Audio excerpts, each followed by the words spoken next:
हाँ,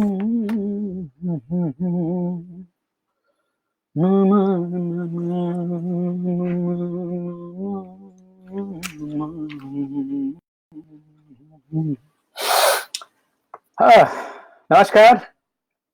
30 अप्रैल 2020 की शाम और हाजिर हम आपके सामने एक नए टॉपिक के साथ। और कल कुछ ज़्यादा ही अ, लंबी चल गई थी बातचीत और कुछ ज़्यादा ही डीप हो गई थी। तो नॉर्मली कोशिश करेंगे कि ऐसी टॉपिक लें जो ठीक-ठाक रहती है, जिससे हम कुछ सीख पाएँ। तो कल अ, हमने एक बहुत ही इम्पोर्टेंट इंसान को खोया और आज सुबह भी एक दूसरी खबर आ गई। तो अब ऋषि कपूर जी भी नहीं रहे। तो मैं तो अभी भी उनकी लाइफ़ को सेलिब्रेट ही कर रहा हूँ, दुःख नहीं मना रहा हूँ। दोनों ही बहुत ही कमाल के इंसान और बहुत कमाल की काम किए। तो उन दोनों को हमारी तरफ से श्रद्धांजलि। उम्मीद है आप सब लोगों की तरफ से भी श्रद्धांजलि है। तो जो लोग भी जॉइन हो गए हैं, आप सबका स्वागत है। सौरभ शर्मा जी, दुर्गेश पांडे जी, राजीव कुमार जी, पंकज, विकी, आप सबको प्रणाम है, नमस्कार है।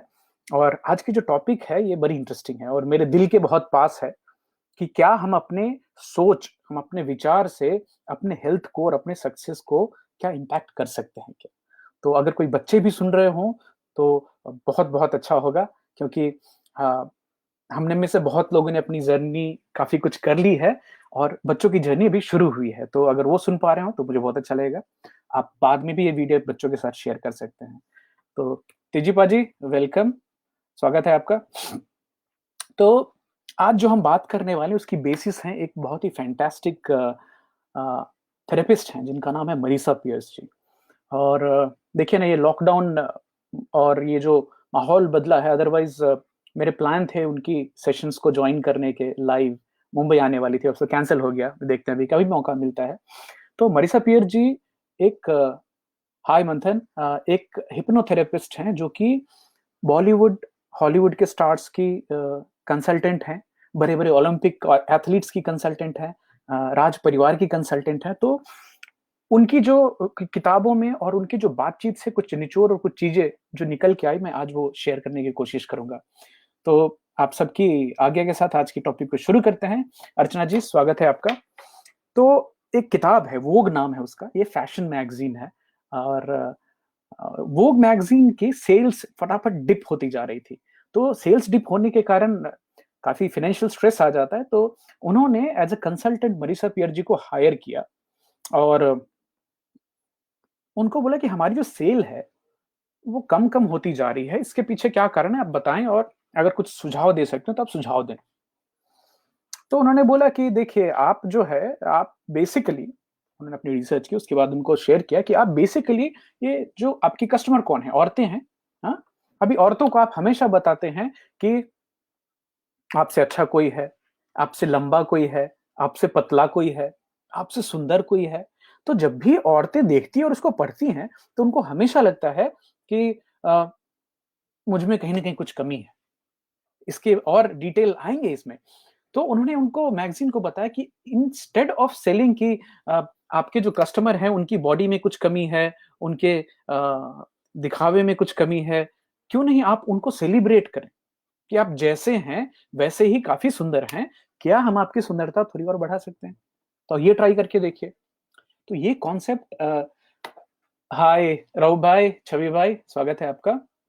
तो ये कॉन्सेप्ट मैनेजमेंट को भी अच्छा लगा और जो काम करने वाले लोग थे उनको भी अच्छा लगा। तो इस नॉट इनफनेस से निकलने का जो फ़ायदा हुआ, टीम ने आपस में कोलैबोरेशन चालू की और उन्होंने आर्टिकल्स को इस तरह से बनाया जिसमें कि जो मीडियम बिल्ड के हैं उनके लिए भी कुछ आर्टिकल हो, जो थोड़े मोटे हैं उनके लिए भी आर्टिकल हो। एक जो फिक्स इमेज है कि जो साइज़ 0 फिगर वाली जो मॉडल है वही सुंदरता के प्रतीक हैं, वो आप छोड़िए उसको। तो उन्होंने जो ये चेंज किया ना, इमीडिएट उनके सेल्स में, उनके जो रीडरशिप थी उसमें बहुत पॉजिटिव चीज़ें देखी गई। तो ये शुरुआत थी। अभी इसी टॉपिक पे आगे, हाय रोजी, इसी टॉपिक पे आगे बात करते हैं। 2 कंडीशन है जो अभी, एक मेंटल स्टेट भी आप बोल सकते हैं। एक को बोलते हैं एनोरेक्सिया और दूसरे को बोलते हैं बुलिमिया। उम्मीद है और ये प्रार्थना भी करता हूँ कि आप लोग को ये शब्द नहीं मालूम हो। तो एनोरेक्सिया क्या होता है? जानबूझ करके खाना नहीं खाना। क्यों? जिससे आप दुबले रह सकें, एनोरेक्सिया। बुलिमिया इसका ऊपर वाला लेवल। खाना अच्छा था, आपने खा लिया, लेकिन आपको अब अंदर से हो रही है गिल्ट कि मैंने खाना खा लिया और मैं मोटा हो जाऊँगा या मोटी हो जाऊँगी। तो आप गए बाथरूम में, मुँह में उँगली डाली और उसको वॉमिट कर दिया। इसको बोलते हैं बुलिमिया। जबरदस्ती से खाए हुए खाने को अपने मुँह से निकाल दें। ये मॉडल्स करती हैं बहुत सारी। Hi Anchal, thanks for joining. Hi रोगीतंस, thanks for joining. So anorexia bulimia is done by people जिनको ये हमेशा डर रहता है कि वो मोटे हो जाएंगे और मोटे हो जाने की वजह से उनको वो अच्छे अच्छे मॉडलिंग के असाइनमेंट नहीं मिलेंगे। इंटरेस्टिंग बात आपको बताऊं, ये जो एनोरेक्सिया है और बुलिमिया है, ये मीडिया की देन है। पहले ये सब चीजें पता ही नहीं थी। 50 साल पहले सब चीजें नहीं थी। जब तक एक स्टडी भी की गई फीजी में और टर्की में, देखा गया कि जब तक केबल टेलीविजन नहीं आया था तब तक लोगों को ये एनोरेक्सिया बुलिमिया पता ही नहीं था। अभी बहुत कॉमन हो गया है। यहाँ भी आप देखेंगे छोटे छोटे बच्चे हैं, खाना नहीं खा रहे होते हैं, क्यों? मोटे हो जाएंगे। तो बताइए। तो ये एक मेंटल स्टेट है। आपकी जो बॉडी है उसकी मेंटल इमेज क्या है? आप मन ही मन अपने आप को किस तरह से देखते हैं? तो मरीसा पियर्स जी का कहना है कि मीडिया ने, फैशन मैगजीन्स ने, सिनेमा ने फेक इमेज दे के रखा है। सिक्स पैक अच्छा होता है, दुबला पतला होना अच्छा होता है, किम कार्दाशियन अच्छी है। अबे भाई साहब, किम कार्दाशियन के पीछे 20-25 लोगों की टीम रहती है। बाल संभालने वाले 3-4, नाखून संभालने वाले, उनका हर चीज देखने वाले। हाय शैलेश। तो ये जो अभी नॉर्मल आदमी किम कार्दाशियन को देख करके अपनी लाइफ सेट करने गया तो गया काम से। तो मरीसा पियर जी का बोलना है कि आपकी जो मेंटल इमेज है बॉडी की, वो आपको ध्यान रखनी है। अभी देखिए, ये तो लड़कियों की बात हो गई। अभी लड़कों में भी क्या ये कम है क्या? आप यंगस्टर्स बच्चे जो हैं कुछ सुन रहे होंगे हमें, तो उनमें भी एक भावना आ जाती है, आई एम नॉट इनफ, मैं स्मार्ट नहीं हूँ सबसे, मैं चालाक नहीं हूँ, मैं उतना सक्सेसफुल नहीं हूँ, मेरे से अच्छे कुछ। तो ये कंपटीशन की जो भावना है और ये पता नहीं चल जाती है। और बच्चों के दिमाग में भी हमें कहीं ना कहीं से डाल देते हैं, यू आर नॉट इनफ, तू पूरा नहीं है। और मरीसा पियर जी का बोलना है कि ये you are not enough becomes reason for addiction in life later. तो मेरे पास अगर मैं इनफ नहीं है तो मैं क्या करूंगा? मुझे ज्यादा ड्रग्स चाहिए, मुझे ज्यादा दवाइयां चाहिए, मुझे ज्यादा सबसे प्रेज चाहिए। अगर सब मेरे आजू बाजू अच्छा अच्छा बोले तो अच्छा है मेरे। मुझे ज्यादा चीजें चाहिए, चीजें इकट्ठा करूंगा तभी तो मेरे को लोग बोलेंगे कि हाँ देखो, उसको देखो कितना उसने जमा कर लिया है अपना, उसने 3 घर बना लिए, उसने 2 कार ले ली। उस आदमी से जाके पूछिए उसकी कितनी तसल्ली है, उसको कितनी खुशी है उसमें। क्योंकि अभी उसकी तो आगे सेट होगी ना, उसको और कुछ चाहिए। हुँ? तो नॉट इनफनेस is not good according to Marisa Peer ji. Alright, okay, पापा भी ज्वाइन हो गया, थैंक यू पापा। कुछ लोग हैं जो खुद को कैसे आइडेंटिफाई करते हैं और उनकी आइडेंटिफिकेशन खुद की कैसी है कि आ, आ, मैं कंपल्सिव शॉपर हूं और जब तक शॉपिंग ना करूं तो मेरे मन को चैन नहीं आता है। कुछ लोग अपने आप को बोलते हैं मैं कंपल्सिव शॉपलिफ्टर हूं। बड़े बड़े फिल्म सितारे देखे गए जिनको आदत थी दुकान से चीजें चुरा लेने की। शॉपलिफ्टिंग बोलते हैं इसको। बड़ी कॉमन चीज है ये, एक तरह की मेंटल बीमारी बोलते हैं इसको। कुछ लोग बोलते हैं हमें मुझे बॉडी में हमेशा खुजली होती रहती है। ऐसे ये थेरेपिस्ट के पास जाते हैं सब बीमारियां लेकर के। मेरे हमेशा हेडेक होता रहता है, मेरा हेडेक, मेरा इरिटेबल बाउल सिंड्रोम, मेरे पेट में तकलीफ है, मुझे चीनी की लत है, मुझे जब तक मीठा ना खाऊं मैं चैन से रह नहीं सकता, खाने के बाद तो मीठा मुझे चाहिए ही। तो ये जो थेरेपिस्ट होते हैं ना, ये पूछते हैं पहले कि भाई ये सबसे पहले शुरू कब हुआ था? क्योंकि ये हिप्नोथेरेपी में और थेरेपी में ये माना जाता है कि आप कोई भी बिहेवियर जो डिस्प्ले कर रहे हैं, वो बिहेवियर आपने कहीं ना कहीं से एक्वायर की है। अब एक बात बताइए, जो बच्चे होते हैं, जो छोटे बच्चे होते हैं, उनमें क्या कोई शेम होता है कि मेरे दांत नहीं है तो मैं शर्माऊंगा, मेरे सर पे बाल नहीं है कोई मुझे नहीं देखे? छोटे बच्चों में बाल नहीं होता ना, दांत भी नहीं होता, वो तो फिर भी लाड टपकाते रहते हैं, वो चाहते हैं कि लोग उनको देखें। उनको जो मर्जी आती है वो करते हैं, कुछ उनको चिंता फड़क नहीं है आप क्या कर रहे हैं। तो हम सब भी जब बच्चे थे, छोटे थे, तो हमें ये लाज शर्म वरम ये सब तो थोड़े ना मालूम थी कुछ, राइट? सो या दीज आर ट्रायड्स, थैंक्स। तो लाज शर्म ये सब तो हमें था नहीं, तो ये हमने एक्वायर किया कहीं से। तो मैं शॉपलिफ्टर हूँ वो भी मैंने एक्वायर किया, मुझे हमेशा सर में दर्द होता है, ये भी मैंने एक्वायर किया। I am sorry, 1 second. इसको तो हमने डाला था नो डिस्टर्ब पे, तो 1 सेकंड दीजिएगा, जरा इसको ठीक कर लेते हैं। डू नॉट डिस्टर्ब ऑन है, उसके बाद भी कॉल आ गई। माफी चाहूंगा, उम्मीद है आप लोग अभी देख पाएंगे। Thank you. तो थेरेपी में बोलते हैं कि अगर आपने ये बिहेवियर अक्वायर की है, कहीं से सीखा है, कहीं से आपने लाई है, तो उस बिहेवियर को आप निकाल भी सकते हैं। ये मोटी मोटी सोच है। और एनोरेक्सिक होना, बुलिमिक होना, ये कहां से शुरू होता है? कोई बच्चे ने कैसे डिसाइड कर लिया कि उसको खाना नहीं खाना है?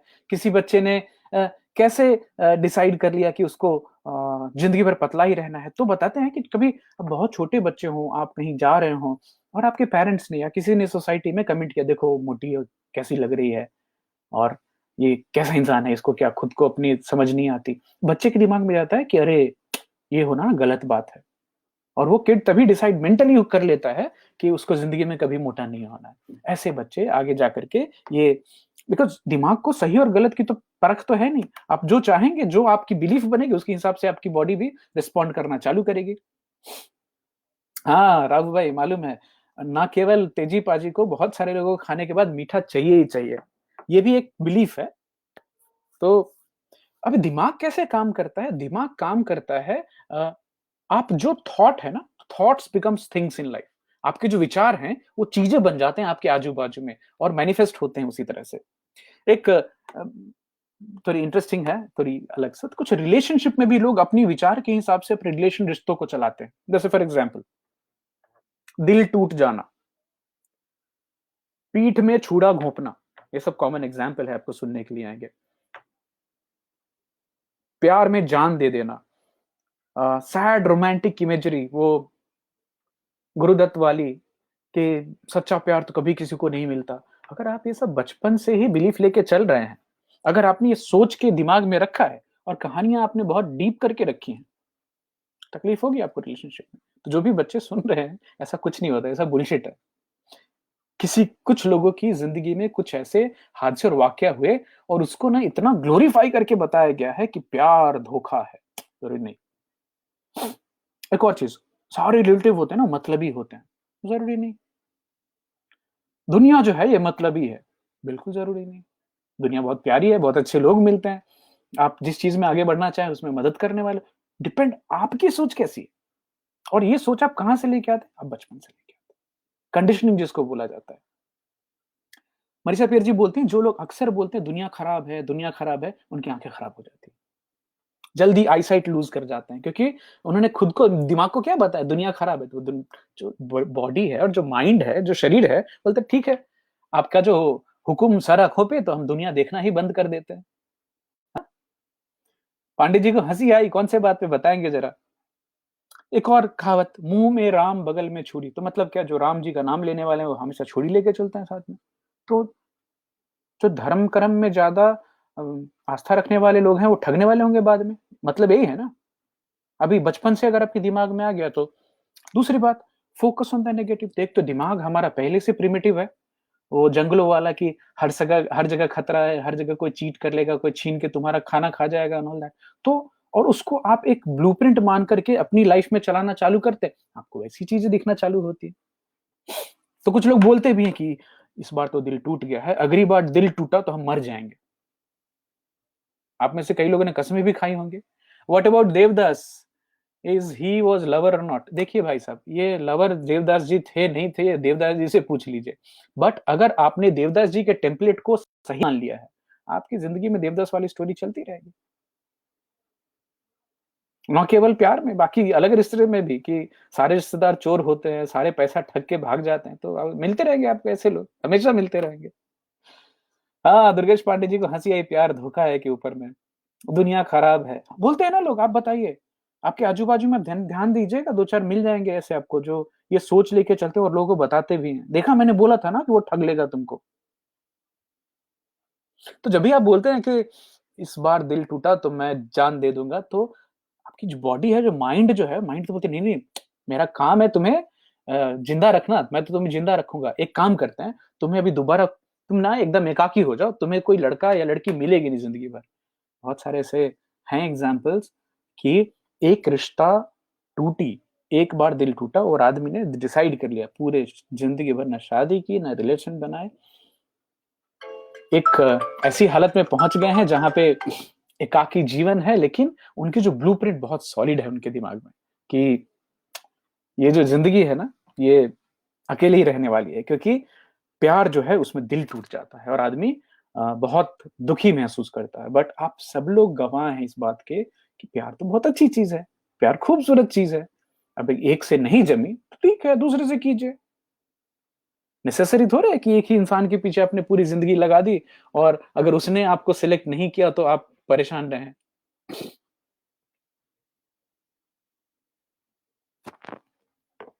ऑलराइट, कुछ लोग और ये बोलते हैं, तो प्यार वाला छोड़ देते हैं। कुछ लोग बोलते हैं ये जो काम है ना ये मुझे मार रहा है, या अ, ये जो मुंबई की ट्रैफिक है ना ये मुझे मार रही है, मर जाऊंगा मैं इस ट्रैफिक में, बोलते हैं ना लोग। इतना काम है, सर फट रहा है मेरा। ये फेवरेट है, बहुत लोग के मुंह से सुना है मैंने। राजीव जी बोलते हैं देवदास जी हीरो नहीं थे, स्केपिस्ट थे। देखिए उनको बहुत ग्लोरीफाई किया गया है, और जिनको प्यार में एक छोटा सा झटका मिला हो तो उनको बड़ा रस आता है ऐसे देवदास टाइप की स्टोरी में, जिसमें खुद को बेचारा, और ये बेचारा फील करना ये धंधा है।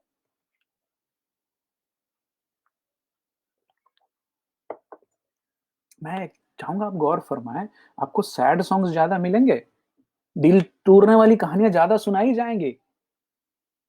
अब मेरे सामने कितने एग्जाम्पल हैं, बोलते हैं प्यार सच्चा नहीं होता। अरे मैंने तो बचपन के दोस्तों को छोड़ दीजिए, जिन्होंने दूसरी तीसरी कक्षा से पढ़ना चालू किया था, जिंदगी भर पढ़े, 10th किया, कॉलेज गए, उन्होंने आपस में शादी की, बड़े अच्छे फैंटास्टिक कपल्स हैं, एग्जाम्पल्स हैं हमारे सामने। तो आप कौन सा एग्जाम्पल अपने लिए लेके चल रहे हैं उसके ऊपर भी डिपेंड करता है। रोशन भाई बोलते हैं I have trust on God, I believe he has planned and given me the best, only humanity is my religion. बहुत अच्छे ख्याल हैं आपके रोशन, बहुत अच्छे ख्याल हैं।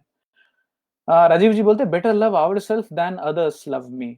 ये भी अच्छी बात है। तो हम ये जो बेटर लव आवर सेल्फ की जो बात है, तो ये क्या है मानना कि मैं पूर्ण हूं।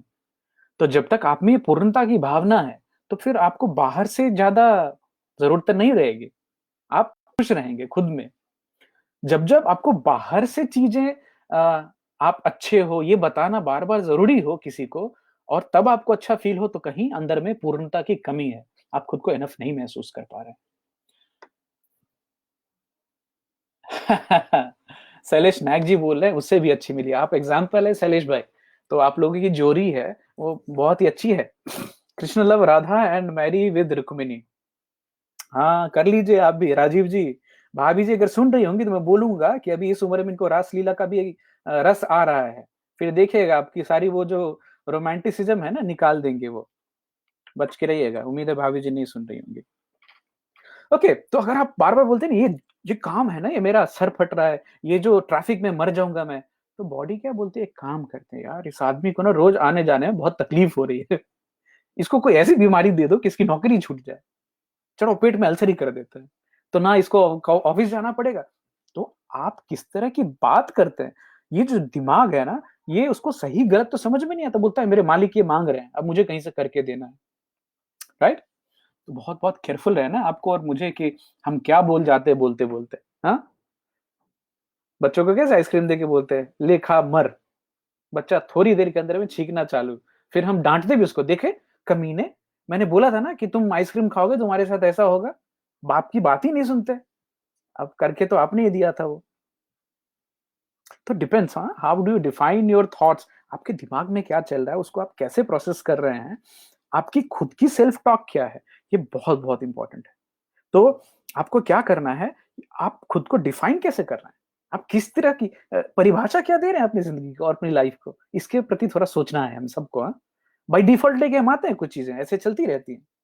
पांडे जी बोल रहे हैं all those who have disappointed who has expected from love because love means giving and those who learn to giving will always. क्या बात है, बहुत सही बात बोली।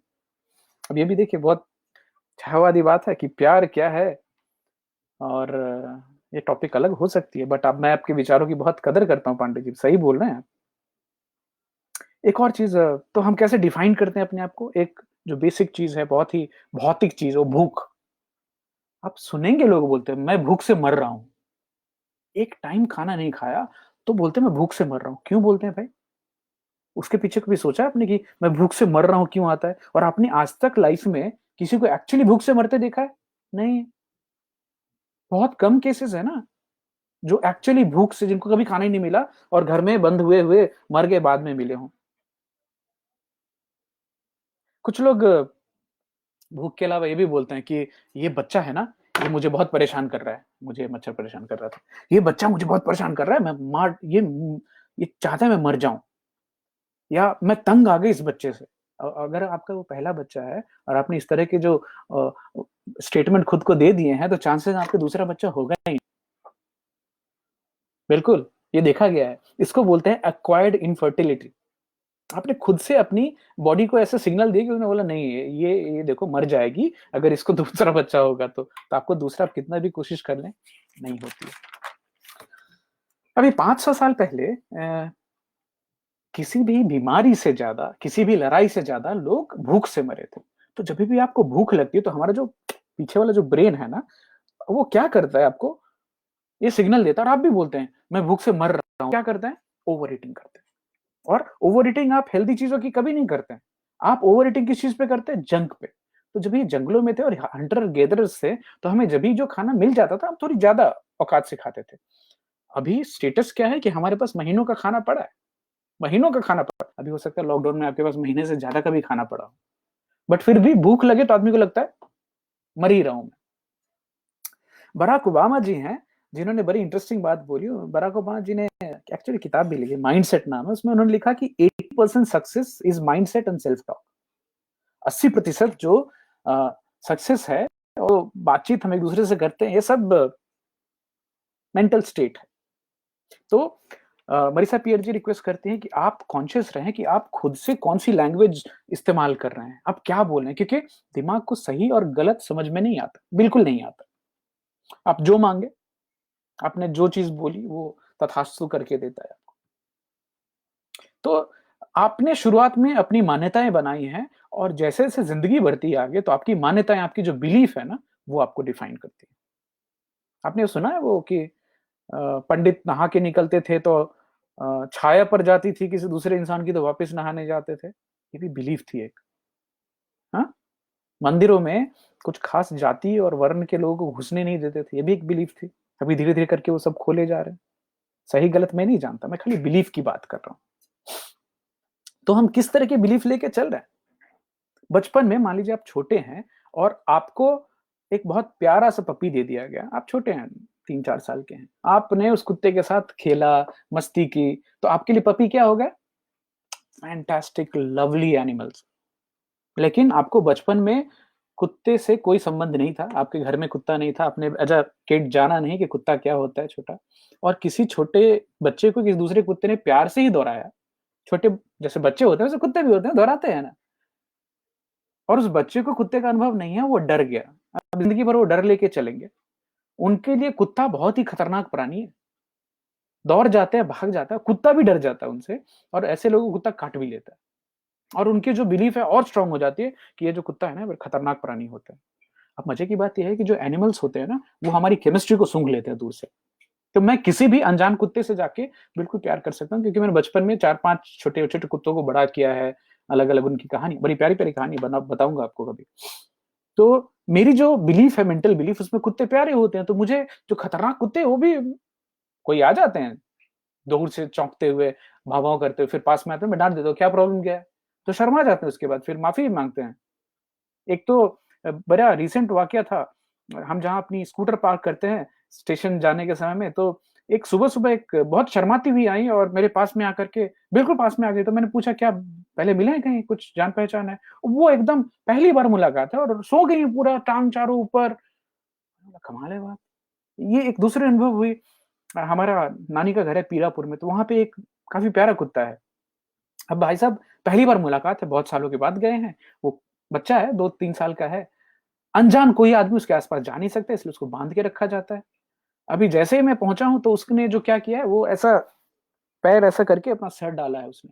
तो मैं तो विभत्स रहे पूरा एकदम भाव विभोर हो गया कि कमाल है, ये कैसे इसको समझ में आया। तो मेरे बड़े भाई हैं, नीरज भैया जी उन्होंने बताया कि इसने पहचाना कि तुम यहाँ के हो, तुम्हारा खून का रिश्ता है और ये समझता है। तो एनिमल्स जो हैं वो आपकी बॉडी की केमिस्ट्री को समझ जाते हैं, उसके हिसाब से रिस्पॉन्ड करते हैं। तो आपके बचपन में आपने जो इमेज लेके चली, कुत्ता प्यारा है तो कुत्ता प्यारा है, कुत्ता खतरनाक है तो आपको खतरनाक कुत्ते मिलते रहेंगे जिंदगी में। So what are your believes, और आप पूरी जिंदगी उस बिलीफ को लेकर के आगे चलते रहेंगे। तो आगे बढ़ते हैं। एक और चीज आपने गौर की होगी, देखा होगा कि जो जानवर होते हैं ना, वो संत लोगों के पास बड़े प्यार से रहते हैं। आप चाहे सदगुरु की बात कर लें या रमना महर्षि की बात कर लें। रमना महर्षि के यहाँ तो एक गाय है, थी एक्चुअली, जो रोड पर से जाती थी और आके वहां बैठ जाती थी, उनके बाजू में बैठती थी। वो अपना जो, वो भी शांत बैठे हैं, गाय भी बैठी, थोड़ी देर बैठ के फिर चली जाती थी अपने आप। कोई लोभ नहीं कि कुछ खाने मिलेगा, क्या होगा, कुछ होगा ना, बस वो दोपहर में रोड पर से घूमते घूमते आती थी, बैठती थी, चली जाती थी। तेजी पाजी बोल रहे हैं इट्स कैचिंग वाइब्स। तो क्या ये वाइब्स खाली एनिमल्स ही पकड़ पाते हैं कि हम भी पकड़ पाते हैं? बताइएगा जरा, ये वाइब्स क्या होते हैं?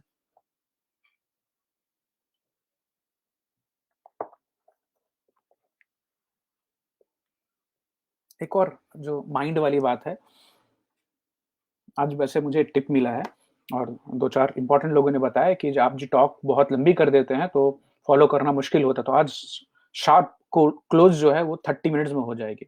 तो 7:02 पे कुछ हमने शुरुआत की है, 7:02, 3, 4 में। तो जैसे ही अपना प्रोग्राम जो 30 मिनट आएगा तो हम बंद करेंगे, आगे की चर्चा अगले दिन चालू रहेगी। मंथन जी बोल रहे हैं we can what we can catch vibes, हम पकड़ सकते हैं। और ये तो जो हाँ बिल्कुल पकड़ सकते हैं। जानवरों से भी वाइब्स पॉजिटिव नेगेटिव, इंसानों से भी पॉजिटिव नेगेटिव वाइब्स आते हैं। तो कल भी हम बात कर रहे थे, कुछ लोग होते हैं, जैसे रमना महर्षि की बात हो रही थी, तो उनके पास जाके लोग बस शांति में बैठते थे। हमारे घर के पास में गणेशपुरी नाम की जगह है, वहां पे तो स्वामी समर्थ का जिन लोग पूजा करते हैं, नित्यानंद स्वामी जी का आश्रम है वहां पे। बस यहाँ से 35-40 किलोमीटर की दूरी पर है। गर्म पानी का फव्वारा है वहां पे, भोलेनाथ का पुराना मंदिर है। तो वहां पे एक और है, माता चिन्मया हाँ, चिन्मयी, चिदानंदामयी। तो उनका भी आश्रम है। और गणेशपुरी आश्रम करके आप सर्च करेंगे, उसमें फॉरेनर्स भरे हैं अभी भी। योगा की पढ़ाई होती है वहां पे, योगा की यूनिवर्सिटी है वहां पे। एक जो साधना कक्ष है वहां पे कोई भी जाके बैठ सकता है, बहुत बड़ी क्रिस्टल रखी हुई है। शांति, अपार शांति। वहां लोग जाते हैं, चुपचाप बैठते हैं, किसी से ना बात करनी, कुछ ना करना है। उसमें लोग जाके घंटों बैठते हैं। आधा घंटा 15 मिनट तो कैसे निकलता पता ही नहीं चलता। तो वाइब्स उसको बोलते हैं। आप उस वाइब को रोड पर से भी महसूस कर सकते हैं। आपको वाइब्स का एक दूसरा एग्जाम्पल बताऊं? आपको, हमको, सबको ये वाइब्स मिलते हैं कहाँ पे? कब्रिस्तान से जब भी आप गुजर रहे हो, तो आप कभी किसी मुर्दा घर के बाजू से गुजर रहे हो, तो वहां पे जाने वाले लोगों की मेंटल स्टेज क्या होती है? सबको चिंता में, अ, दुनिया क्या है, प्यारे इंसान कोई चले गए, तो वहां की वाइब्स नेगेटिव हो जाती है और आप परसीव कर पाते हैं उसको कि यहाँ तो कुछ ठीक नहीं है। मुक्ति धाम है ना वो। बट वहीं आप किसी मंदिर, गुरुद्वारे, मस्जिद, आप अंदर वहां जाएं और आपको एक अलग ही सुकून, एक अलग ही।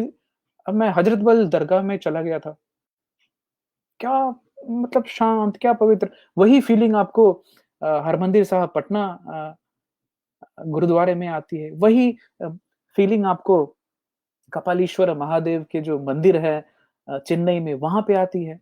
तो जहां पे कलेक्टिवली सब लोग मिलके एक पॉजिटिव सोच रखते हैं, वहां की वाइब अच्छी हो जाती है। और जहां पे सब नेगेटिव नेगेटिव सोच रहे हैं, वहां की वाइब्स, तो आप लोग बिल्कुल सही हैं कि आप वाइब्स पकड़ पाते हैं। और राजीव जी, आप जो बोल रहे हैं वो तो हमारे सोर्स हैं। जो माता और पिता होते हैं वो तो हमारे सोर्स होते हैं। तो हमारी जो आई विल से 80-90% प्रोग्रामिंग तो हम वहीं से लेके आते हैं। और अच्छी प्रोग्रामिंग है तो भी उसका फायदा है, गलत प्रोग्रामिंग है तो उसका नुकसान भी है। और आपको वो प्रोग्रामिंग चेंज करके नई प्रोग्रामिंग इंस्टॉल करने में शायद जीवन भी लग जाए। अगर मान लीजिए भगवान की कृपा है तो शायद आप कुछ नई प्रोग्रामिंग इंस्टॉल भी कर पाए। पॉसिबल है, राइट? तो पैसे का और बच्चों का जो मेंटल कनेक्शन है, ये बड़ा इंटरेस्टिंग है। तो अभी शुरुआत इसको कर रहे हैं, बट शायद इसको आज खत्म नहीं कर पाए। बट कुछ थॉट जिसके साथ मैं आप लोगों को आज छोड़ना चाहूंगा कि बचपन में आप लोगों ने पैसे के बारे में क्या चीजें सुनी? Kids and the money block, पैसे पेड़ पे उगते हैं, क्या सुना होगा आपने? I am broke as a joke. सोना छूते हैं मिट्टी हो जाता है, ये भी सुना होगा आपने। आ, ये सुनाता कौन है? मेरे दादाजी बोलते थे, ईमानदार आदमी कभी अपने पैसे से बाटा के जूते नहीं पहन सकता। तो पैसों के बारे में आपकी बचपन के क्या ख्याल थे बताइए। एक और चीज, जब तक बहुत मेहनत नहीं करोगे पैसा नहीं कमा सकते। बहुत ज्यादा मेहनत करने से ही पैसा आता है। तो मेरा सवाल है कि रोड पे जो काम करने वाला लेबर है, तो बहुत फिजिकल लेबर करता है, वो धनी क्यों नहीं हो जाता? तो कहीं ना कहीं इस सोच को वापिस से सोचने की जरूरत है। और आपकी जो पैसे के बारे में मेंटल थॉट क्या थी, यहाँ पे हम विराम लेते हैं आज, क्योंकि जैसा मैंने प्रॉमिस किया कि आधे घंटे से ज्यादा नहीं जाएंगे और कंटिन्यू करेंगे इसको कल। तो आपके फीडबैक क्या है आज के प्रोग्राम पे शेयर कीजिए। पैसे के बारे में आपके क्या ख्यालात हैं वो शेयर कीजिए, और हम इस प्रोग्राम को आगे बढ़ाएंगे। हाय हिना, हाय अमन। तो प्लीज डू शेयर पैसे के बारे में आपके क्या ख्यालात हैं और क्या सोचते हैं आप। कल मिलते हैं बाकी जवाब के साथ और बाकी सोच के साथ भी। सो